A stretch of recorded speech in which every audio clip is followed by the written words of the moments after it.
Yung pagtrato po nila sa akin po doon ay sobrang bait po. Ganun po yung trato ko po sa mga tao po na mga helper na tumutulong sa akin, nagluluto, gawa ganun. Ganyan yung trato ko, mabait rin ako, helpful, ganun. Kami na lang. Kami nun ganun. Kami na lang. Ay, pasensya na. Kami na lang tayo.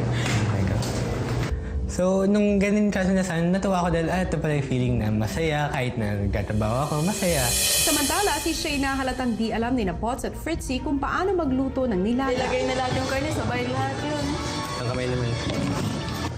Tapos haluin mo yun, Devon. Nalasahan mo na before pag maalat, lagyan ng konting tubig. Pag kulang pa, lagyan ng asin.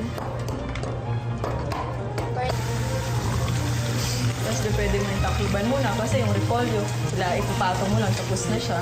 Tama din. Tapos na gano'n.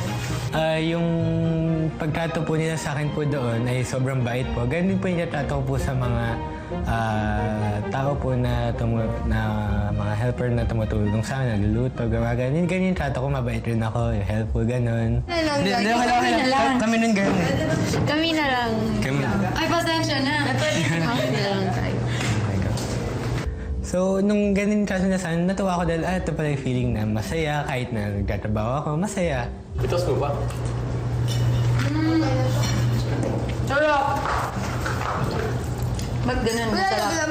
Ba't masarap? Thank you. May halang Tinakain mo lang yung balat mo. Oh! Guys! Kaya daw masarap kasi may halong pagmamahal. Maganda din naman yung feeling na makita silang masaya, tsaka masarap yung pagkain.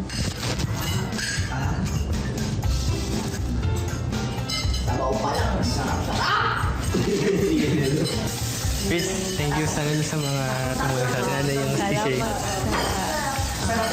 Tama lang po kuya yung niya, yung lasa nung sabaw, yun naman po yung importante. Tapos yung pong karne, mahihibla po, maninipis po yung hiwa. So madali po siyang naluto, hindi po siya makunat.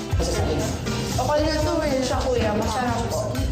Well, na masarap po talaga magluto. Tapos, nung nakita ko po yung reaction po nila sa lasa nung dinuto namin, natuwang-tuwa po ako dahil nasarapan po sila. Actually, nasarapan din po ako sa sarili kong luto.